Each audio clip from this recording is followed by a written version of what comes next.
walked through the hallway in our apartment to the front door. It was in the early morning, a school day. I looked through the screen door. In front of me was the banyan tree looking back with its usual authority. The atmosphere was humid and fragrant, with the scent of flowers. Everything outside was covered with morning dew. And I remember most clearly in that moment, absolutely despising the smell of air. Everything around me was a signifier for an existence that I hated, including the air. In the Buddha, the Dharma, and the Supreme Assembly, I take refuge until enlightenment. By the merit of generosity and so forth, may I attain Buddhahood for the welfare of all beings. That is when I realized that something was very wrong. There was nowhere to hide. There was no external refuge from my suffering.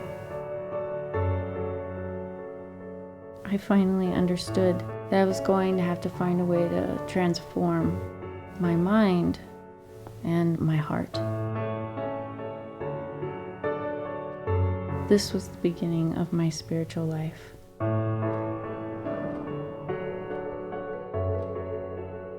I was 13 years old.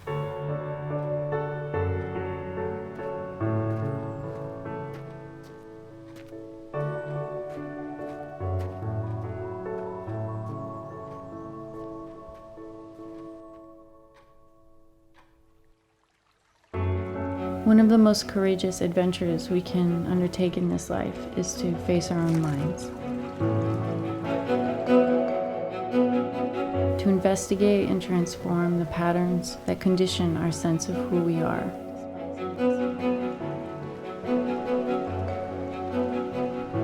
To dig up and face our afflictions through our spiritual practices and weaken their hold on us.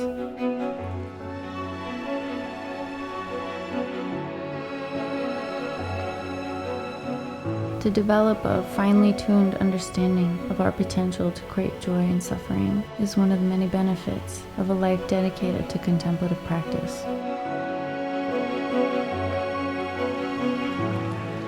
There is wisdom and practice. Wisdom is the map, practice is the vehicle.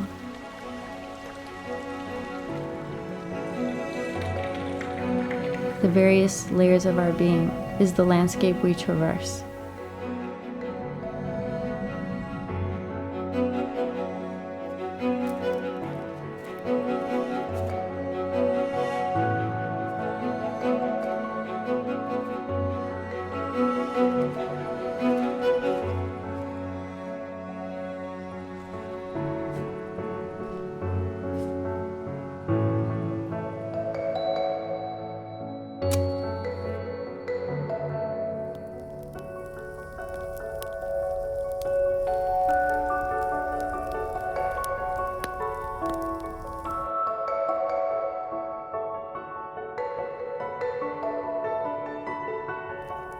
Spiritual practice is a practice of radical intimacy.